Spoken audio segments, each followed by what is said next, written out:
ಬೆಂಗಳೂರಿನಲ್ಲಿ ಫುಟ್ಪಾತ್ ಒತ್ತುವರಿ ತೆರವು. ಜಯನಗರ ಮಲ್ಲೇಶ್ವರಂನಲ್ಲಿ ಜೆಸಿಬಿ ಘರ್ಜನೆ. ಅಡ್ಡಿಪಡಿಸಿದವರ ವಿರುದ್ಧ ಅಧಿಕಾರಿಗಳ ಕಿಡಿ.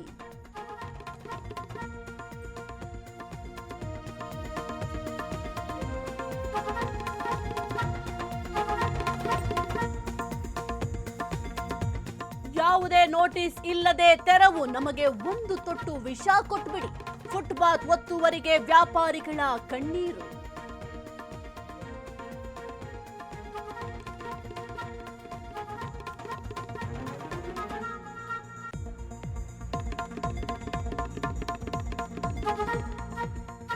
ಬಸ್ ಟಿಕೆಟ್ ದರ ಏರಿಕೆ ಶಾಕ್ ನೀಡುತ್ತಾ ಸರ್ಕಾರ. 33% ಹೆಚ್ಚಿಸಲು ನಿಗಮಗಳ ಮನವಿ.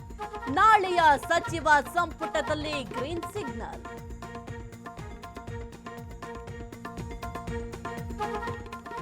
ರಸ್ತೆ ನಿಯಮ ಉಲ್ಲಂಘಿಸಿದವರಿಗೆ ಶಾಕ್. ದಂಡ ವಸೂಲಿಗೆ ಮನೆಗೆ ಬರ್ತಾರೆ ಟ್ರಾಫಿಕ್ ಪೊಲೀಸ್. ಹುಬ್ಬಳ್ಳಿಯಲ್ಲಿ ಭರ್ಜರಿ ದಂಡ ವಸೂಲಿ.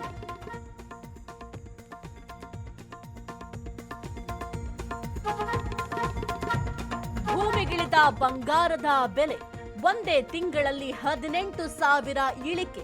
18 ವರ್ಷಗಳಲ್ಲೇ ದಾಖಲೆಯ ಕುಸಿತ.